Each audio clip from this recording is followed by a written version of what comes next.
என்னுடைய இந்த உள்நோக்கம் என்று சொல்லுவது மீண்டும் பிபிடிசி நிர்வாகமே வேறு இவர்களை வெளியேற்றிவிட்டு அதை ஒரு சுற்றுலா தலமாகவோ அல்லது வேறு ஒன்றோ மாற்றுவதற்கு அல்லது வேறு யாராக்கு கை மாற்றுவதற்கு அல்லது அவர்களுக்கு வேண்டியவர்களுக்கு கொடுப்பதற்கு இப்படி ஏதாவது இருக்குமோ என்ற சந்தேகம் தான் எழுகிறத தவிர இல்லை என்று சொன்னால் குடியிருந்த வீட்டை எப்படி நீங்க உடைப்பீங்க?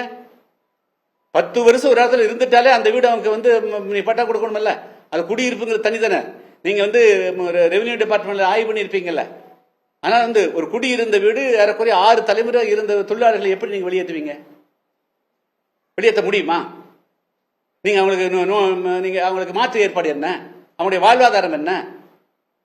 இன்னைக்கு தேயிலை மாஞ்சோலை இருக்கிற தேயிலை தொழிலாளர்களுக்கு அவர்கள் அந்த கிளைமேட் இருந்துட்டு அவங்களால மண்வெட்டி பிடிச்சு அவர்களால் வேலை செய்ய முடியாது, வேறு வேலை தெரியாது. அவர்களுக்கு தெரிந்ததெல்லாம் தேயிலை பறிப்பது ஒன்றுதான். எனவே அதுதான் இருக்கணும். சப்போஸ் படிச்சு வந்துட்டாங்க அப்படின்னு சொன்னா அவங்களுடைய குழந்தைகளுக்கு நீங்க அங்கேயே ட்ரெயின் பண்ணி 5 ஏக்கர் கொடுக்கணும், 10 ஏக்கர் கொடுங்க, காய்கறிகள் விளைவிக்கலாம், பழங்கள் விளைவிக்கலாம், வேறு சுற்றுலா தலங்களுக்கு ரிசார்ட் கட்டி கொடுக்கலாம். இதையெல்லாம் தொழிலாளர் என்கரேஜ் பண்ணுங்க. அரசு இது வெளிப்படைத்தன்மையோட சொல்லணும். அரசனுடைய மௌனம் தான் சந்தேகத்தை கிளப்புது, அவ்வளவுதான் சொல்ல முடியும்.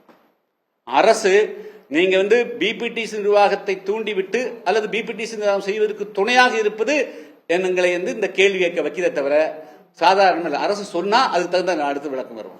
ஆனா அரசனுடைய மௌனம் அவர்கள் செய்யக்கூடிய எல்லா விதமான அடாடுகளுக்கும் தொழிலாளர்துறை பேசாம இருக்குது. காவல்துறையை வச்சு நீங்க யாரு போனாலும் தடுக்கிறீங்க. இதெல்லாம் என்ன பொருள்? எதுக்காக நீங்க தடுக்கிறீங்க? என்ன பாருங்க எப்படிங்க குளிக்கு போறவங்க நீங்க தடுங்க. தொழிலாளி சந்திக்க போற புதிய தமிழக கட்சியினுடைய மாநில நிர்வாகிகள் மற்ற யூனியன் லீடர்ஸ் போறதை தடுக்கிறீங்க.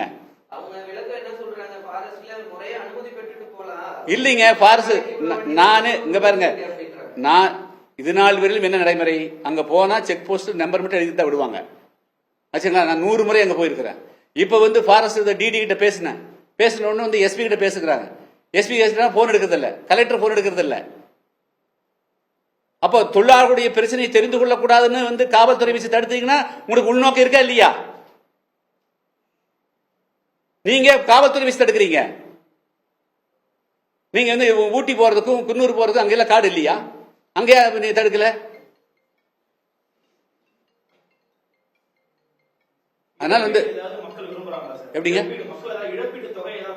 இல்ல அப்படி அதாவது நீங்கள் அவர்களை நாங்க காலி பண்ண போறோம் 2028 இருந்து முடியுதுங்க. 2024 ஏன் காலி பண்றீங்க?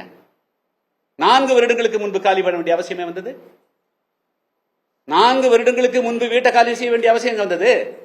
நீங்க என்ன செய்யணும்? நீங்க அரசுக்கு நீங்க எழுதணும், இது மாதிரி எங்களுடைய குத்தகை 2028 முடியுது.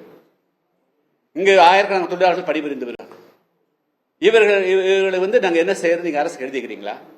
இல்ல அரசு ஏதாவது டைரக்ஷன் கொடுத்திருக்குதா? 4 வருடங்களுக்கு முன்பு நீங்க அவர்களை காலி பண்றீங்க. அது அந்த ரைட்ஸ் உங்களுக்கு கிடையாது. நீ தான் வெளியேற, நான் வெளியேறாதான் முடிஞ்சு போச்சு. அப்ப நான் இந்த 4 பேர் வேலை கொடுப்பேன், அதுக்கு நான் வெளியேற. வீட்டை காலி செய்யறதுக்கு பிபிடிசி என்ன ரைட்ஸ் இருக்குது? அது யாருடைய லேண்டு? இந்த நாட்டுடைய இந்த மக்களுடைய சொத்து. இது